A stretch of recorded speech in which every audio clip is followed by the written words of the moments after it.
बिस्मिल्लाहिर्रहमानिर्रहीम। अस्सलाम वालेकुम डियर स्टूडेंट्स। उम्मीद करती हूँ कि आप सब लोग बिल्कुल खैरियत से होंगे और जहाँ भी होंगे ईमान की बेहतरीन हालतों में होंगे। तो डियर स्टूडेंट, जैसा कि आपको पता है कि लास्ट लेक्चर के अंदर हमने एक्सरसाइज 3.2 के 3 पहले क्वेश्चन जो है उन्हें अच्छी तरह से डिस्कस किया था। आज हम क्वेश्चन नंबर 4 से स्टार्ट करेंगे। क्वेश्चन नंबर 4 है, word replacement for the unknown in each of the following will make the statement true. उन्होंने कहा है कि इनके अंदर हम ऐसी कौन सी रिप्लेसमेंट लगाएंगे जिसकी वजह से हमारे जो अननोन होंगे वो अननोन भी हमने फाइंड करने हैं और फिर हमने उन अननोन को फाइंड करने के बाद स्टेटमेंट को भी ट्रू करना है अपनी। ठीक है कि स्टेटमेंट ये ट्रू कैसे होगी। अब इसमें देखें, इसमें क्या है, एल। एल इसमें अननोन है, ठीक है। अब यहाँ पर हमने एल की वैल्यू फाइंड करनी है, तो सबसे पहले हम इसको एक्सपोनेंशियल फॉर्म में लिख लेते हैं। आपने इसका सोल्यूशन स्टार्ट करना है writing in exponential form exponential form में आपने लिखना है, तो बेस वैसे ही रहेगी और ये इधर आ जाएगा और ये उधर चला जाएगा, ये आपस में एक्सचेंज हो जाएंगे। अब आपने एक एक्सपोनेंशियल रूल्स के अंदर एक रूल पढ़ा था कि जब बेस बराबर हो तो उनकी जो पावर्स होती हैं वो भी हम बराबर कंसिडर करते हैं। आप देखिए यहाँ तो 3 बेस है, यहाँ 81 है, तो हमने ऐसी चीज़ बनानी है कि यहाँ पर 3 आ जाए, मतलब हम इसको कुछ ऐसा करेंगे कि हमारी बेस भी 3 हो जाए। तो क्यों ना हम इसका एलसीएम लें। 3 2 ज़ार 6 और 2 उधर चला जाएगा, 3 7 ज़ार 21, 3 9 ज़ार 27, 3 3 ज़ार 9। अब ये क्या हो गया, बेस की 3 की पावर कितनी है, 4, 1 2 3 4, तो बेस हमारी क्या हो जाएगी, 3 4 हो जाएगी, ठीक है। अब देखिए जब बेस सेम है तो इनकी पावर भी ऑटोमेटिकली सेम होगी, बेस सेम है तो ये आपस में कैंसिल। अब ये आ जाएगा L इज इक्वल टू 4, ठीक है।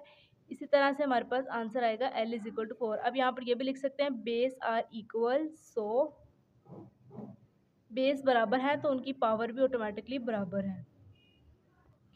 अब है हमारे पास पार्ट 2, log 6 की base a is equal to 0.5। इसको भी सबसे पहले आपने एक्सपोनेंशियल फॉर्म में लिखना है, तो आप लिखेंगे right in exponential form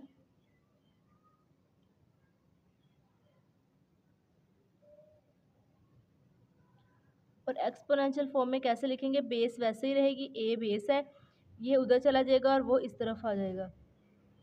0.5 is equal to 6। अब आप देखिए ये 0.5 किसके इक्वल होता है, ये 1/2 के इक्वल भी होता है, ठीक है। 1/2 को अगर आप डिवाइड करें तो 0 पॉइंट लगा के 0 बढ़ाएंगे, 5 ज़ार 10, तो ये 0.5 ही बनता है, तो 0.5 1/2 के इक्वल होता है। अब 1/2 का क्या मतलब है, 1/2 का मतलब तो होता है ये स्क्वायर रूट, यानी कि इसका मतलब है कि इसकी वैल्यू 1/2 है। तो अब आप इसका स्क्वायर ऐसे लिख लेंगे इज इक्वल टू 6।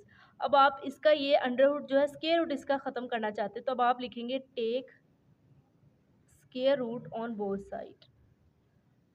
आपने बोथ साइड पे स्क्वायर रूट लेना है।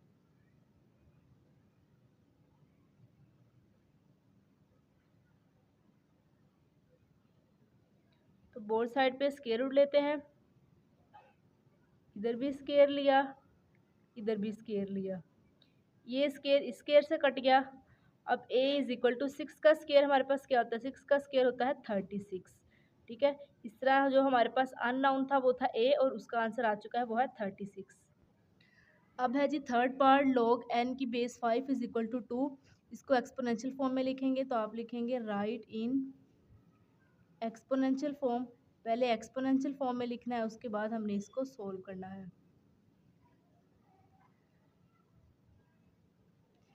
बेस वैसे ही रहने देंगे, ये इधर चला जाएगा और वो इधर आ जाएगा, 2 इसकी पावर बन जाएगी और n उधर चला जाएगा। तो अब आप देखें कि 5 का स्क्वायर क्या होता है, 25। इसका मतलब है कि n जो अननोन है वो हमारे पास 25 आ चुका है, ये हमारे पास 25 है। अब है जी हमारे पास पार्ट 4, 10 की power p is equal to 40। सबसे पहले आपने इसको लोगरिथम की फॉर्म में लिखना है, क्योंकि जो पिछले क्वेश्चन थे वो हमारे लोगरिथम की फॉर्म में थे और ये हमारे लोगरिथम की फॉर्म में नहीं है। तो पहले हम इसको लोगरिथम की फॉर्म में लिखेंगे। लिख लिया है जी मैंने, write in logarithm form p is equal to log 40 base 10। अब आपने सिंपली क्या करना है जी, आपने कैलकुलेटर पे 40 का log ले लेना है और सिंपली जो है हमारा आंसर आ जाएगा। आपने लॉग का बटन प्रेस करना है, लॉग साथ में लिखना है 40, तो ये आ जाएगा 1.6020, 1.6020, और यही हमारे पास इसका आंसर आ जाएगा। अब है जी अगला क्वेश्चन नंबर 5, इवेलुएट लॉग 128, 1/128 की बेस 2। अब आपने इसको सबसे पहले क्या करना है, लेट कर लेना है कि ये x के बराबर है, x is equal to log 1/128 with base 2। ठीक है, अब आपने इसको क्या करना है, आपने लिखना है इसको एक्सपोनेंशियल फॉर्म में, राइट इन एक्सपोनेंशियल फॉर्म। ठीक है जी, एक्सपोनेंशियल फॉर्म में लिखना है आपने। तो एक्सपोनेंशियल फॉर्म में हम कैसे लिखते थे, बेस वैसे ही रहती थी, ये इधर चला जाएगा और वो इधर आ जाएगा। तो आपने क्या लिखना है, 2 के ऊपर x इज इक्वल टू 1/128। अब आपने क्या करना है, आपने 128 का एलसीएम लेना है। 2 6 ज़ार 12, 2 4 ज़ार 8, 2 3 ज़ार 6, 2 2 ज़ार 4, 2 16 ज़ार 32, 2 8 ज़ार 18। उसके बाद आगे है 2 4 ज़ार 8 और फिर आएगा 2 2 ज़ार 2। तो ये कितने 2 हो गए, 1 2 3 4 5 6 7 2 हो गए। तब आप कैसे लिखेंगे, 2x इज इक्वल टू 1/2 की पावर 7। अब आप देखिए, जब हम नीचे से उठाकर ऊपर की तरफ कोई चीज़ लेके जाते हैं तो हमारे पास जो पावर होगी वो माइनस में हो जाएगी। तो ये आएगा 2x इज इक्वल टू 2 की पावर -7। अब आप देखें बेस सेम हो गई हैं।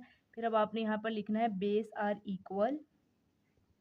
जब बेस इनकी सेम होती है तो फिर इनकी जो ऊपर वाली पावर्स होती हैं वो भी सेम हो जाती हैं। ठीक है, बेस आर इक्वल, सो क्या होगा, बेस बेस से कैंसिल होगी, x इज इक्वल टू -7।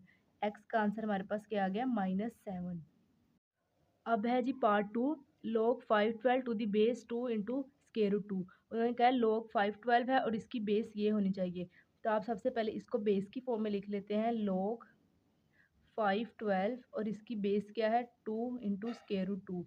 अब आपने इसको लेट कर लेना है जी, let x is equal to log 2 into square root 2 512। ठीक है, अब आपने इसको एक्सपोनेंशियल फॉर्म में लिखना है, right in exponential form. Exponential form में क्या होता है, बेस वैसे ही रहने देनी है आपने। ठीक है, ये वाला उधर चला जाना है और ये वाला इधर आ जाना है। तो इसके ऊपर क्या आ जाएगा, x आ जाएगा और उस तरफ क्या चला जाएगा, 512। अब आपने क्या करना है, अब आपने 512 का जो है एलसीएम ले लेना है। 2 2 ज़ार 4, 2 6 ज़ार 12। जब दो डिजिट्स इकट्ठे उतारेंगे तो साथ ज़ीरो भी आएगा।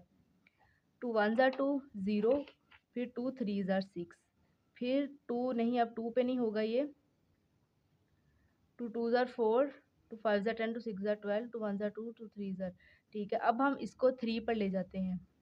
जब हम इसको 3 पर लेकर जाएंगे तो ये होगा, नहीं 3 पर भी नहीं होगा ये। अच्छा देखिए, यहाँ पर हमने 5 लिखना था, 5 बार 10 हमने 0 लिख दिया। ठीक है, 1 उधर चला गया, 6 ज़ार 12, 2 1 ज़ार 2, 2 2 ज़ार 4, 1 उधर गया, 2 8 ज़ार 16। अब फिर से ये 2 पर होगा। कोई बात नहीं बच्चों, आपने घबराना नहीं, मिस्टेक्स हो ही जाती हैं। 2 6 ज़ार 12, 2 4 ज़ार 8, फिर 2 3 ज़ार 6, 2 2 ज़ार 4, 2 1 ज़ार 2, 2 6 ज़ार 12, 2 8 ज़ार 16, 2 4 ज़ार 8, 2 2 ज़ार 4। तो कितने 2 हो गए, 1 2 3 4 5 6 7 8 9, 9 2 हमारे पास हो गए। इसका मतलब है कि हमने यहाँ पर क्या लिखना है, 2 की पावर 9। ठीक है, अब आप ये देखें, ये 2 है हमारे पास और ये इस स्क्वायर रूट का क्या मतलब है, इसका मतलब होता है 1/2। तो क्यों ना हम इसको ऐसे लिख लें, 2 की पावर 1/2, ये x बाहर ही आएगा, इज इक्वल टू 2 की पावर 9।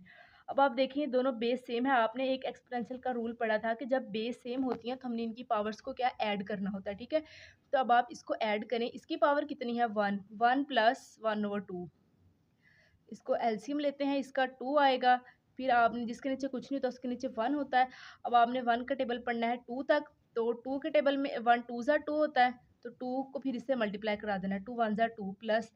अब नीचे वाले जब सेम होते हैं तो फिर ऊपर वाला वैसे ही लिख देते हैं हम, 1, 2 + 1 3/2। ठीक है, अब 2 की क्या आ जाएगी, पावर 3/2, और साथ में ये x अंदर हम इसको मल्टीप्लाई करा देते हैं, इज इक्वल टू 2 की पावर 9। अब आप देखिए बेस सेम हो गई हैं। जब बेस सेम हो जाएंगी तो इनकी पावर्स भी हम सेम लिख देंगे, बेस आर सेम। ठीक है, बेस सेम हुई तो क्या हुआ, बेस बेस से कैंसिल हो जाएगी, क्या बचेगा 3/2x इज इक्वल टू 9। अब 2 यहाँ पर डिवाइड है, हम इसको उस तरफ लेकर जाएंगे तो ये मल्टीप्लाई हो जाएगा, 9 multiply by 2, 9 2s are 18, 3x। अब हमें x चाहिए तो हम 3 इधर मल्टीप्लाई हो रहा है, इसको उस तरफ ले जाएंगे तो जाकर डिवाइड हो जाएगा, तो ये क्या होता है 3 6 आर 18, तो x हमारे पास क्या आ जाएगा जी 6, और यही हमारा इसका आंसर है। अब है जी अगला क्वेश्चन, क्वेश्चन नंबर 6, और इस एक्सरसाइज का last question. Find the values of x from the following statements. उन्होंने कहा कि दी गई स्टेटमेंट में से एक्स की वैल्यू निकालें। तो आपने कैसे एक्स की वैल्यू निकालनी है, सबसे पहले आपने इसको एक्सपोनेंशियल फॉर्म में लिख लेना है, राइट इन एक्सपोनेंशियल फॉर्म। और एक्सपोनेंशियल फॉर्म आपको मैं उम्मीद करती हूँ कि अच्छी तरह से अब तक लिखनी आ चुकी होगी। अगर आपको नहीं आई तो इसका मतलब है कि आपने प्रैक्टिस नहीं किया, अगर आप प्रैक्टिस करते तो आपको आ जाएगी। ठीक है, इससे बच्चों प्रैक्टिस ज़रूर किया करें क्वेश्चंस की। अब देखें इसको आपने एक्सपोनेंशियल फॉर्म में कैसे लिखना है, बेस वैसे ही लिखी रहने देनी है, एक्स उधर चला जाएगा 5 इधर आ जाएगा, ठीक है एक्स। अब आप देखें कि एक्स हमने फाइंड करना है, 2 की पावर 5 कितना होता है, 2 की पावर 5 का मतलब है कि 2 5 टाइम है, ये आपने रफ में करके देखना है, ठीक है। 2 2s are 4, 4 2s are 8, 8 2s are 16, 16 2s are 32, 32 is equal to x, यानी कि एक्स का हमारा क्या आंसर है, एक्स का आंसर है हमारे पास 32, ठीक है। इसी तरह से इसका सेकंड पार्ट है log 81 9 is equal to x, इसको भी आपने पहले क्या करना है, इसको भी एक्सपोनेंशियल फॉर्म में लिखना है पहले, राइट इन एक्सपोनेंशियल फॉर्म। और हमारी एक्सपोनेंशियल फॉर्म कैसे होगी, बेस वैसे रहने देनी है, 9 उधर चला जाएगा और एक्स इधर आ जाएगा, ठीक है, इज इक्वल टू 9। अब आप देखिए यहाँ पर 9 है तो हमने बेस बराबर करनी होती, जब हम बेस बराबर करेंगे तो ही हमारे पास पावर बराबर आएंगी, तो क्यों ना हम यहाँ पर 9 लेकर आएँ, ठीक है, यहाँ पर हम 9 लेकर आएँ ताकि हमारी बेस बराबर हो जाए। तो यहाँ पर हम 9 कैसे लाएंगे, आप देखें 9 9 ज़ार 81 नहीं होता, तो 9 की पावर क्या हो जाएगी, अगर हम इतना ही छोड़ दें इसको, ठीक है, 9 की पावर 2, 9 की पावर 2 और साथ में x is equal to 9।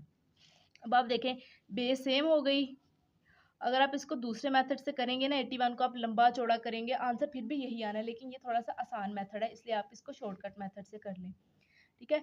Base are same, जब बेस हमारे पास सेम हो जाएंगी तो पावर भी क्या होंगी, सेम होगी। यहाँ पर क्या है, यहाँ पर 1 है, 2x इज इक्वल टू 1। अब हमें सिर्फ x चाहिए तो 2 इधर मल्टीप्लाई हो रहा है, उधर जाके क्या हो जाएगा, डिवाइड हो जाएगा, और यही हमारा x का आंसर है 1/2।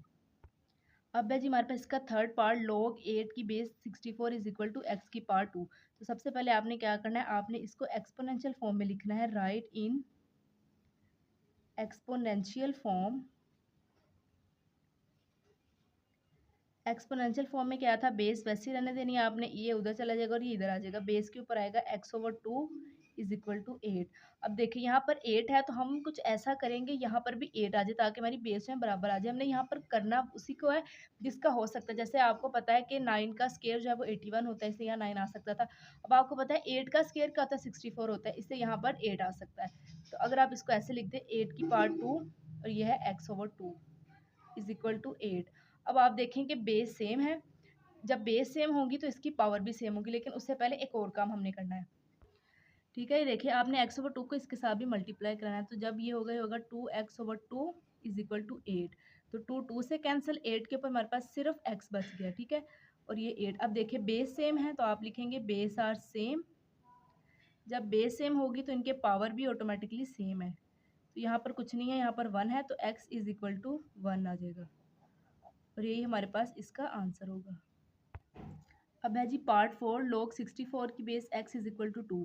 तो आपने सबसे पहले क्या करना है, इसको एक्सपोनेंशियल फॉर्म में लिखना है, राइट इन एक्सपोनेंशियल फॉर्म, ठीक है। एक्सपोनेंशियल फॉर्म में कैसा, बेस वैसी रहने देनी है आपने, ये उधर चला जाएगा और वो इधर आ जाएगा, तो ये हो जाएगा x की पावर 2 इज इक्वल टू 64। अब ठीक है, अब x की पावर 2 हो गया और ये हो गया 64। अब आपने क्या करना है, आपने 64 का एलसीएम ले लेना है, 2 3s are 6, 2 2s are 4, 2 1s are 2, 2 6s are 12, 2 8s are 16, 2 4s are 8, 2 2s are 4, कितना आएगा 1 2 3 4 5 6, 2 की पावर क्या आ जाएगी जी 6 आ जाएगी, ठीक है। लेकिन इस तरह तो ये सोल्व ही नहीं होगा। अब आपने क्या करना है जी, आपने 2 की पावर 6 नहीं लिखना, आपने 8 की पावर 2 लिखना है। वो क्यों लिखना है, देखिए ऐसे मिस्टेक हो सकती हैं क्वेश्चन में, फिर आप आगे जाके फँस सकते हैं। तो आपने अपना दिमाग इस्तेमाल इस मौके पर करना है कि अब आप खुद सोचें कि एक्स का स्केयर है। अब स्केयर लेने करने ख़त्म करने के लिए हमें क्या करना पड़ेगा? हमें स्केयर लेना पड़ेगा। इसलिए हमें चाहिए कि दोनों तरफ ऐसी वैल्यू हो कि हम उनका स्केयर ले सकें। तो 64 है, अगर हम लिख दें, ये स्टेप आप कटिंग कर दें, x square is equal to 8 की पावर 2। 8 की पावर 2 64 ही होता है ना। अब आप दोनों तरफ स्केयर लेंगे तो स्केयर स्केयर से कैंसिल हो जाएगा, ठीक है। अब आपने लिखना है टेक, स्केयर नहीं लेना, स्केयर रूट लेना है। Take square root on both side. Square root का मतलब है कि 1/2 आपने बोथ साइड पर लेना है। 1/2 इज इक्वल टू 8 की पावर 2 1/2। अब 2 2 से कैंसिल, ये 2 2 से कैंसिल, तो एक्स हमारे पास क्या बचेगा? एक्स की हमारे पास आंसर आ जाएगा 8, और यही हमारे पास इसका आंसर होगा। अब है जी लास्ट पार्ट इस क्वेश्चन का, log x की बेस 3 इज इक्वल टू 4। आपने इसको पहले किस में लिखना है? एक्सपोनेंशियल फॉर्म में लिखना है। Right exponential form. और एक्सपोनेंशियल फॉर्म में कैसे लिखेंगे? आपने बेस वैसे ही रहने देनी होती है, जैसे यहाँ पर बेस 3 है, 3 रहने देंगे, x उधर चला जाएगा, 4 इधर आ जाएगा। अब 3 की वैल्यू क्या है? 4। 3 की पावर सॉरी क्या है? 4। इसका मतलब है कि 3 हमारा 4 टाइम लिखा हुआ है, तो इसको लिख लेते हैं। अब इसको मल्टीप्लाई कराते हैं। 3 3 ज़ार 9, 9 3 ज़ार 27, 27 3 ज़ार आई थिंक ये 81 होता है। हाँ जी, ये 81 ही हुआ। तो x हमारा क्या आ गया? x हमारा आ गया 81। इसके साथ ही स्टूडेंट हमारा आज का जो एक्सरसाइज 3.2 है उसकी वीडियो लेक्चर खत्म होता है। मैं उम्मीद करती हूँ कि आपको अच्छी तरह से समझ आई होगी। इंशाल्लाह मिलेंगे आपसे नेक्स्ट लेक्चर में। तब तक के लिए रखिए अपना ढेर सारा ख्याल, और मेरे चैनल को प्लीज़ सब्सक्राइब ज़रूर कीजिए और वीडियो को पूरा देखा करें, इसमें आपका ही भला होगा। अल्लाह हाफिज़।